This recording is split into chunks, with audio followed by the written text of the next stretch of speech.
Hello, my name is Willie Bragg. Welcome to another edition of the Willie Bragg Show. And today I want to discuss the neoconservatism that exists in both parties and kind of its evolution, where it's gone with the age of Trump, and where it may head its head back to. That's basically what I wanted to discuss today, because partisan hackery has a way of basically bringing out the stupidity on from every side in this two-party system. And both sides, Democrats, Republicans, they are capable of being stupid. And I love exposing their stupidity. Not that I want to sound repetitive by talking about how stupid they are, but it is what it is. All right. So where we will start. Let's start right now. And as I said, these damn things are not in order. That's why I don't want. This is the one thing I wish they had these things in order. So what I'm going to do is I'm going to discuss various people here and discuss the formation of what I think is where neoconservatism, where this whole thing with neoconservatism, where it's at right now. And I cannot find the very first photo. Why cannot I find that first photo? Not a great way to start, but suffice to say, let me deal with this one more time. We live in the age of Trump where everybody's kind of lost their damn mind, and that's basically where we're at in America in the year 2023, and that photo is not there. Maybe it's here. It could be here. Yeah, let's start over here. Yes. That's why. I'm sorry. I found it. Okay. We are going to start with George W. Bush and Dick Cheney, because that's what I was trying to start with. And I call this America's dystopia. What we went through with 8 years of George W. Bush and Dick Cheney. I hate what we went through.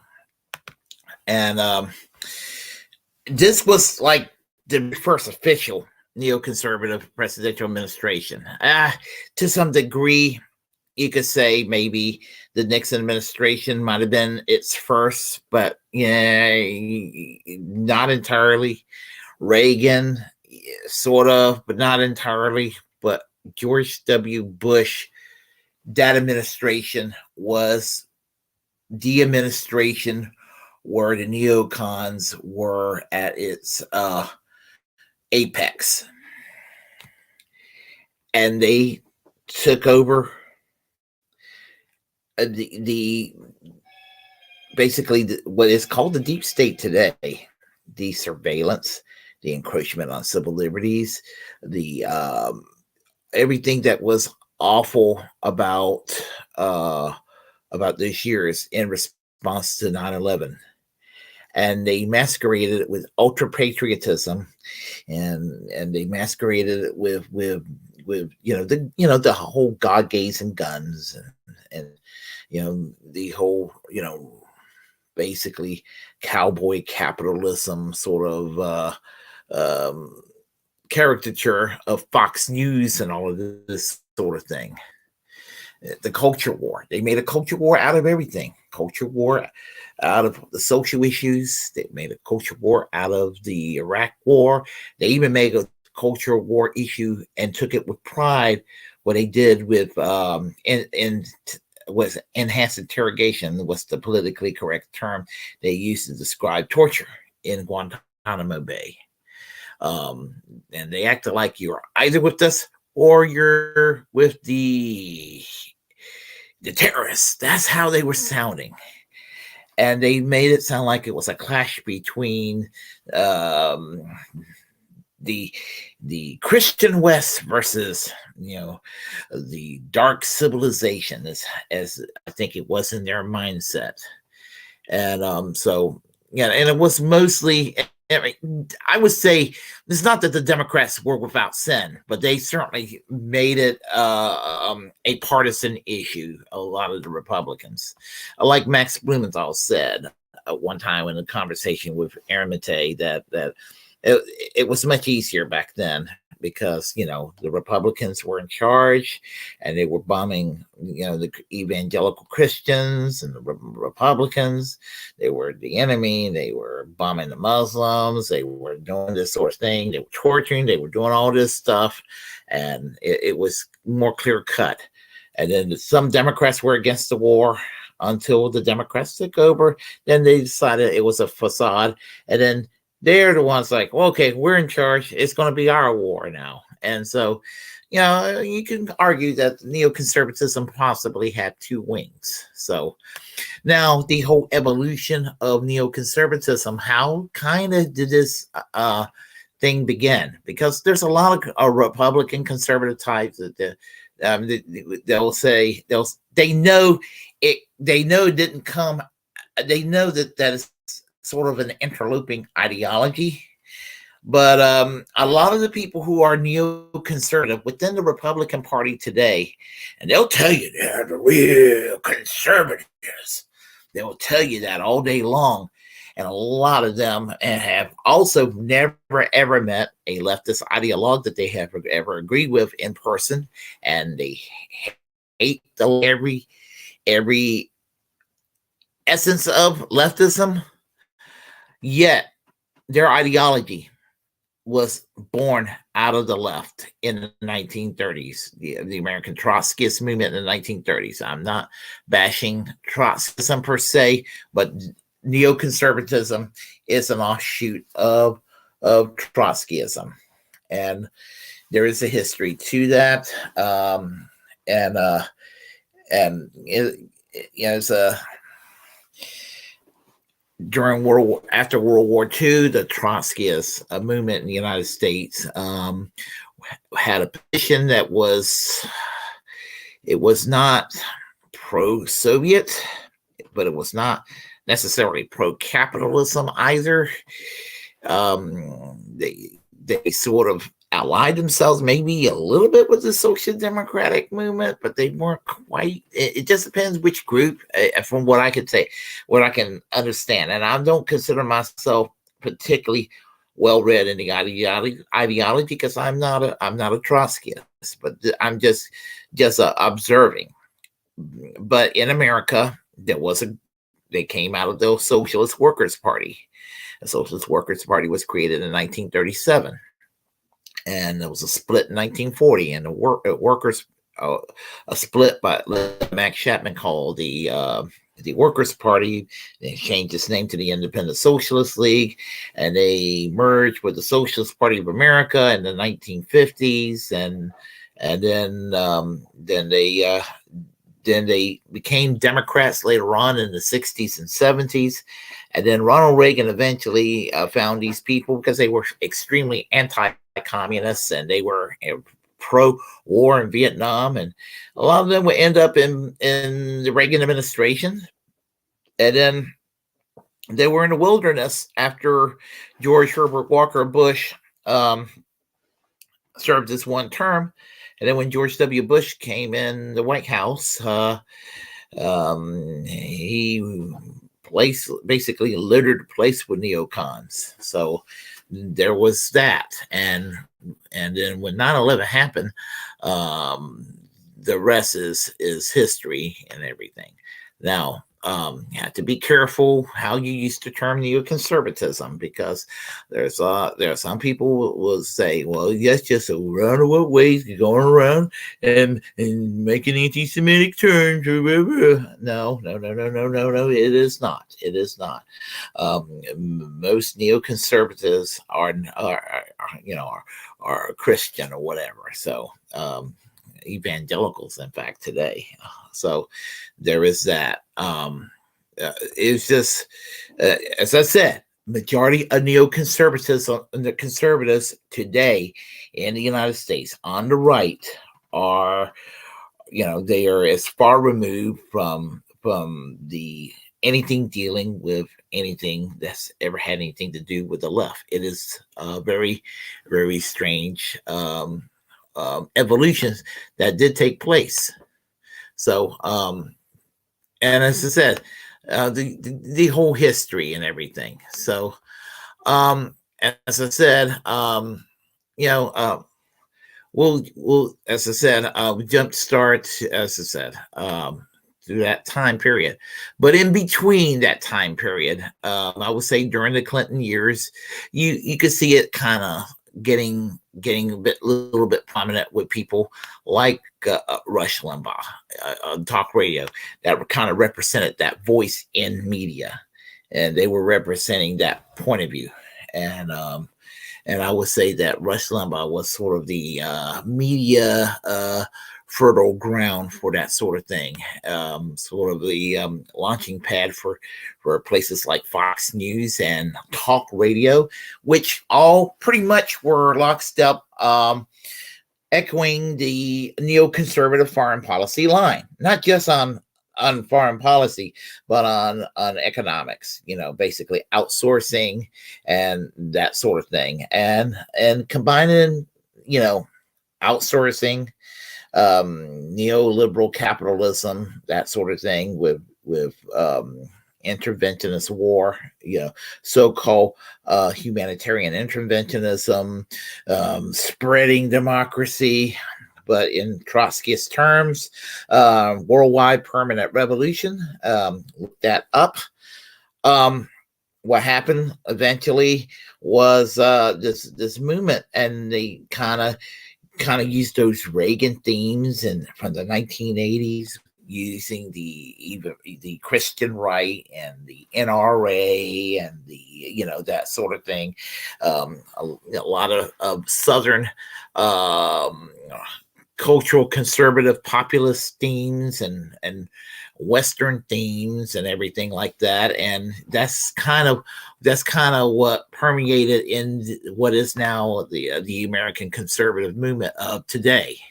So it's just an observation I had noticed. So, and as I said, the evolution, there's an evolution to this, and I've been trying to figure this out for a while, how this sort of thing has how it evolved over the years. And so anyway, and we're talking about the pre-Trump era.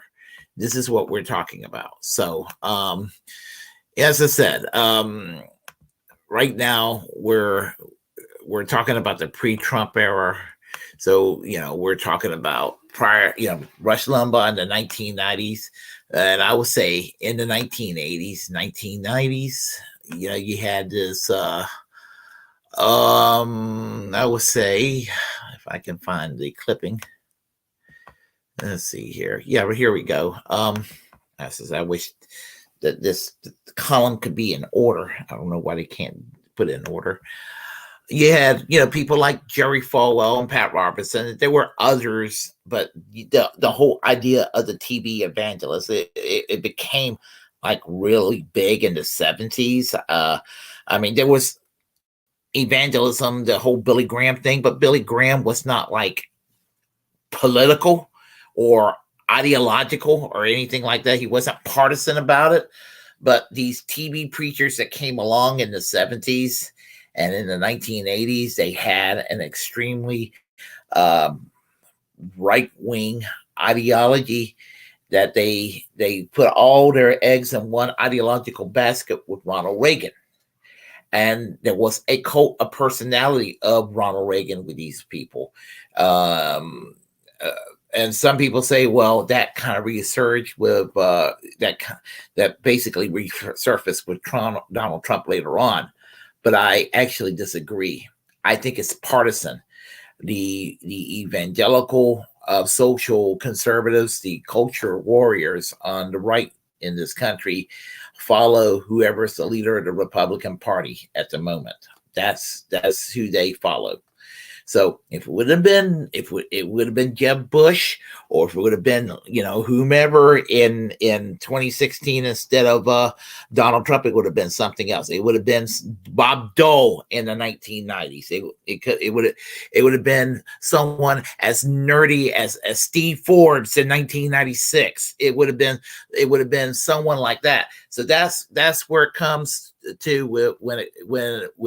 with the evangelicals and in this movement. So again, we're talking about the culture warriors on the far right. Now Jerry Falwell and Pat Robertson are no longer alive. Again, they're no longer alive, but the one person that still spews the kind of hatred and bigotry, and this guy's like pro-torture, pro-war. He's anti-socialism for those on the left. In particular, I'm talking about the real left, is people like John Hagee, who's also anti-Catholic. I remember in 2008, not that I like Barack Obama, but when they were sitting there criticizing Barack Obama over Jeremiah Wright, I think that was his name, the preacher that said "Goddamn America," this, and that. I noticed that they didn't have anything to say about John McCain's spiritual advisor, John Hagee, who basically demonized the Catholic Church. I guess it's okay because he's a Republican. They had nothing to say about John Hagee.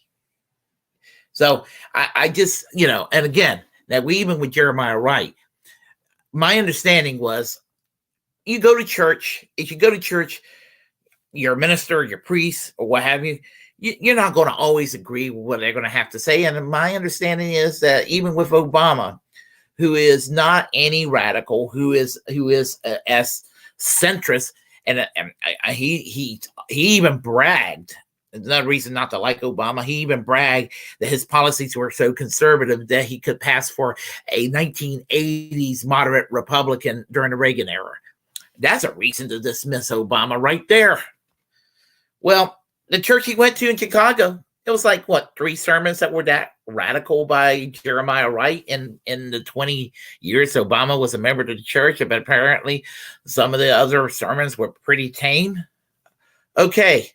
Whatever, whatever, so anyhow, you had that, you had these culture warriors that kind of keep America divided, the whole, God, gays, and guns, sort of deal. So, so you had people, that were coming along at that time. That was, with this, the whole thing that was going on. By the year, we're going to enter the year 2016. We know Hillary Clinton and Bernie Sanders were sitting there fighting in the primaries. So were the Republicans.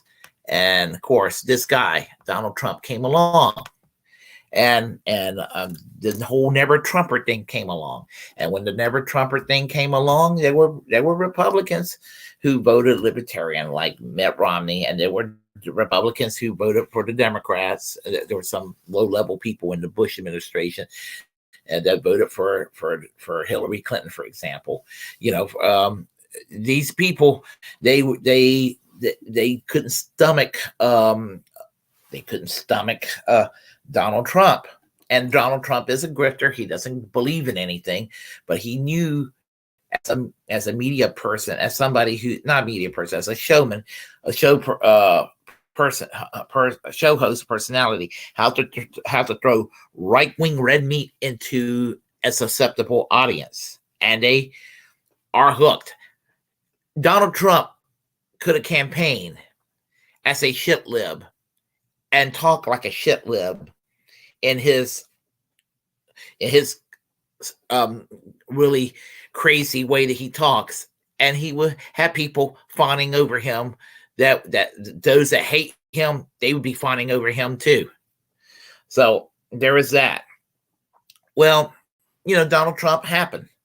And Glenn Greenwald said basically that the reason why there were less wars during the Trump era, it was basically kind of by accident, because you had the resistant liberals, you had the never Trumpers, and you had a lot of chaos with the pro-Trump people kind of fighting various battles. So there was a lot of chaos that was going on during the Trump presidency that, in some weird way, in some areas in foreign policy, not a perfect foreign policy, but in some areas there was the world was slightly less at war in some ways.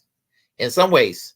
Now, that doesn't mean that Donald Trump was some peacenik, and sure as hell doesn't mean that he didn't do war crimes. He sure did. The drone attacks continued. Drone attacks continue.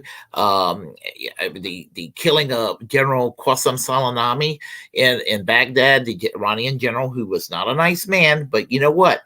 The United States and Iran has one thing in common: they both hate ISIS. Hello. So and he's actually it was not his intention, but Soleimani did the West a favor by taking care of ISIS, so the United States didn't have to. But this was a bone to throw at the neocons in the party to kind of keep them at bay. And remember, he did hire John Bolton as his national security advisor, and that was kind of like a what the fuck moment. But then he did fire him, so that was a good thing. So, but Trump kind of like really destroyed the logic of many Americans across the political spectrum during this time, and it is, as I said, and he is a cult of personality of sorts. In a comical way, he turned out to be a cult of personality. Now, let's talk about the Never Trumper for a moment. The Never Trumpers. What are Never Trumpers? Never Trumpers are Republicans that did not vote for Donald Trump in 2016 because they thought he was too liberal. And then, as they saw some domestic conservative policies like Supreme Court appointments, tax cuts, they love the tax cuts, they love the deregulations, they love all this shit. And they were like, they were like, all of a sudden they were like enthusiastic about his policies, but they hated the mean tweets. And that's what it came down to. They hated the mean tweets, but they decided that they're going to go and vote for Trump in 2020 because of his conservatisms. And that includes Republicans like, Mark Levin and Ben Shapiro. And I have always said that one of the worst people around in the political landscape were the 2016 Never Trumpers, who hated Trump because they thought he was too liberal, but then they became pro-Trump cocksuckers in 2020 because they like his right-wing policies. And so they're like the scummiest people around, the people who love Trump because they love his right-wing policies. So that's kind of what started happening there. So I would say that now in 2020, Bill Kristol, you know who Bill Kristol is, one of the architects of the Iraq War, was one of the renegade conservatives, that neoconservatives that became a Democrat again, and he's a Democrat again. So right there you have it as an example of someone right there, some of the people that decided to return to the Democratic Party or return to what is considered what passed for left-wing opposition in the United States, a very milquetoast left wing, because we're talking about America where the left is pretty much non-existent in its official form on the level. aside from the squad, which turned out to be useless. So we're at this point where you have people who became Democrats because of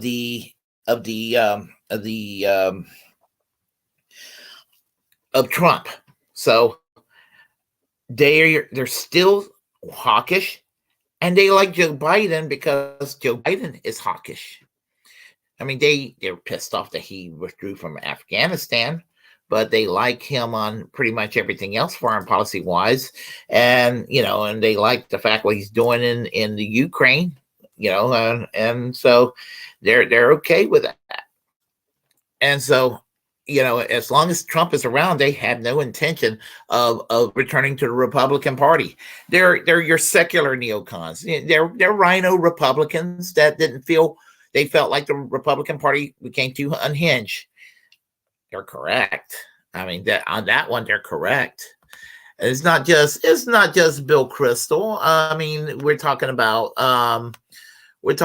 Dick Cheney and Liz Cheney. I can't stand Dick and Liz Cheney, but a stop clock gets the right time twice a day. Donald Trump lost the 2020 election. I didn't vote for Joe Biden. I did not vote for Donald Trump. I mean, you can actually not like either candidate on these major parties, and it's okay. Some people think that you must have to choose between one or the other. You have to choose cat shit or dog shit.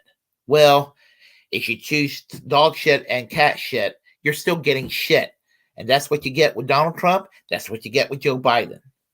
Well, a bunch of crazy right-wingers decided to storm the Capitol on January 6th. And I remember, I'm going to tell you a personal story about that. I work graveyard shift. I sleep in the daytime. I should be sleeping in the daytime right now. I will be when I do this stream here. I sleep in the daytime. So my parents were visiting, and this is early, in 2021. On two counts, on one count, I was really pissed off with this because the force of vote movement died, and no more debates about force of vote because of the damn insurrectionists, for starters. But as when I was waking up, getting ready for dinner, because my parents were visiting, my dad told me, "Look here, look what happened on TV. I think you might be interested in this." And I looked, and I found out there was he told me about the attempted coup, the January 6th insurrection. And then when it finally resonated in my mind, what happened, I just busted out laughing. And my dad was really upset. It's like, you think this is funny? I say, yes, this is funny. Look at these assholes. Look at these motherfuckers. Come on now. Do they fucking believe that they're going to take over this government? And they're fucking sort of losers.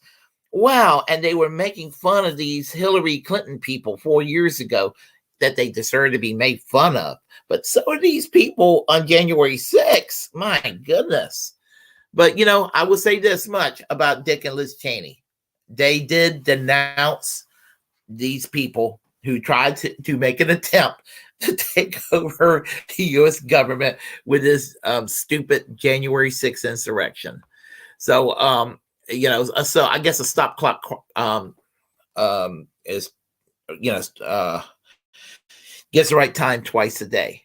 I guess that they like to go and cause instability, havoc, and violence in other countries. But Dick and Liz Cheney don't want that to happen here in the United States. So I guess that's what it comes down to, So, so there you have it. So, but here's the thing, and this is one of the main points I want to make about this. The neoconservatives, they're in the Democratic Party that were previously Republican.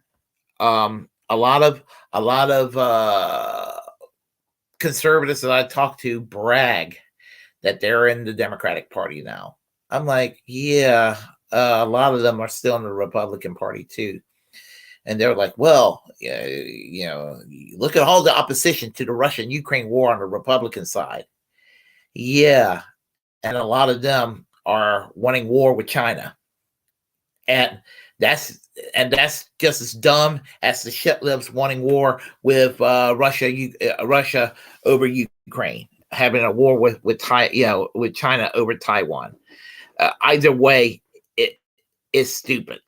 And here's the thing: they somehow think that a soft-spoken, polite, intellectual individual who is socially moderate in the Republican Party, that's their definition of a neocon, not some right-wing, rabid, angry, redneck, rube right-winger, somebody screaming and with guns and all that. Not that Alex Jones is a neoconservative, but somebody who may have the demeanor of an Alex Jones, but have the politics of Ben Shapiro.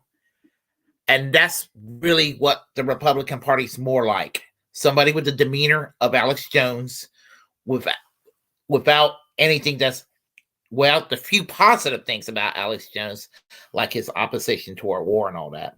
He's not always totally wrong on things, by the way. But at the end of the day, the Republican Party is still more like the Bush-Cheney, Bolton school of ideology. It's basically what I'm saying. But, in 2024, there's a primary. It's what it's going to be. It's going to be a primary between Donald Trump and Ron DeSantis. Yeah, you got Mike Myers from Halloween being played by Ron DeSantis. And you got Dr. Evil played by Donald Trump. Dr. Evil from Austin Powers. Because Donald Trump is Dr. Evil because he's goofy, he's silly, incompetent, and just dumb. Whereas Ron DeSantis is an evil son of a bitch. He's evil. He's a piece of shit. Has a mean streak in him. He's vindictive, but the asshole is competent, and he's a normie. He comes across as normal. He can appeal to normies, and that makes him fucking frightening to me. I'm more frightened of Ron DeSantis than I am of Donald Trump. Does that mean I'm going to vote for Joe Biden? Joe Biden hasn't earned my vote. And it's not even going to matter in North Carolina because North Carolina is a red state anyway. But here's the thing. The thing about it is, Ron DeSantis is actually to the right of Donald Trump. He's to the right of Donald Trump. Contrary to what Bill Maher thinks, he's to the right of Donald Trump. And the thing about it is, the day that Ron DeSantis becomes the nominee would be the day that someone like Dick and Liz Cheney would be committed Republicans again. Same thing with Bill Kristol. Here's the thing about Liz Cheney. I think that Liz Cheney, and I'm not here to say AOC is great. In fact, I'm pissed with AOC these days. But the Democratic Party is so fucked up that the Democratic Party would rather give the Democratic nomination to Liz Cheney in the year 2024 before they give it to Alexandria Ocasio-Cortez. What they would do, I could see the Democratic Party thinking, Joe Biden, his brain is melting, whatever. And they're like, well, nobody likes Kamala Harris. So they're like, well, we gotta have a woman. Well, Hillary Clinton is not going to be it. Well, Liz Cheney. Okay, Liz, get kind of liberal, evolve on the issue of abortion and a few other social issues. You're a corporate Democrat, you're in. And you'll be well respected, and that's how they will do it. And she'll have a better chance of getting the nomination than Alexandria Ocasio-Cortez or the snake in Massachusetts. The snake being Elizabeth Warren. That's the Democrats for you. So Republicans are my enemy, but so are the Democrats, because both parties are worthless. They're worthless. So you got the neocons in both parties. But you know what? It's not like that the neocons were just came out of the Republican Party or what have you. I mean, you still have neocons that were always Democrats too. And gee, what do I mean by that? What do I mean? Well, a neocon defeated Bernie Sanders in the 2016 primaries by very questionable means. And and I'll keep it at that, because when I talk about elections, it gets a little bit sketchy. Look what she did to Libya. If that wasn't an example of what a neocon would do. We came and he died, blah, blah, blah. And she laughed about it. No, don't think that Gaddafi was any angel, but you know what? He had the most successful, prosperous economy in Africa. He was the Joseph Broz Tito of Africa, and they wanted to make an example out of him. And that's what happened there. And, and one more reason that why I hate Hillary Clinton, because slavery has returned to Libya. She is the reason why there is slavery in Libya. So, as I said, this government that we have are just run by the most corrupt, horrible people you can imagine. So anyway, you have to reject both parties, and so there is that. Miguel, how are you today, my friend? How are you? And Nays Gardens, hey, how are you today? I'm glad you're here too. And looks like that's all we have on the chat line right now. So, a quick announcement. Tomorrow at 2 p.m. Eastern Standard Time, I will be on the JB Font Show with James Fauntleroy at 2 p.m. Eastern Standard Time. So we're going to be discussing, I guess my life, how I became a socialist, and and we'll be discussing domestic and foreign policy and corporations, believe it or not, voting. Gosh, I have a lot to say about that. So, so I'm looking forward to talking to JB, and he's been on my show before earlier this year. So I think that's going to be fun. And on Thursday, Jimi Sunderland, she's going to come on my show here on Thursday at 8 p.m. Eastern Standard Time, 5 p.m. Where she's at in California, San Bernardino. So we're gonna talk and discuss politics and life in general, and discuss our new project together. We're going to have a new program that's going to be coming out probably by the end of the summer. So, and so we'll give you all the details as the summer, carries on over here. If you like what you heard, please press like. If you disagree, go ahead and comment away. Either way, we'll have a conversation. Feel free to share the content on this channel. As a First Amendment absolutist, it's my duty to inform you to create your own platform and utilize it, because we are, in fact, the muckrakers of our time. Also, hit the subscribe button, hit the notification bell here on YouTube. Help make this channel grow.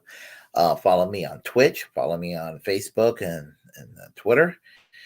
Follow me, as I said, and all my platforms. Follow me on all my platforms, and remember to always reject corporate media, because they have nothing at all to offer us, not a damn thing. And remember also to remember, consider, just going to say what I'm going to say. I hope you all consider supporting Cornel West in 2024. One thing I am planning to do, please, you'll see it on the description box below, under the graphics. Please do follow Jimi Sunderland on Twitch and YouTube. She needs to get up to 100 on each one of them. So if you could, please follow her on YouTube and Twitch. So I just wanted to say that as well. Until next time, I am Willie Bragg. I hope to see you all soon. You all take care. Bye-bye.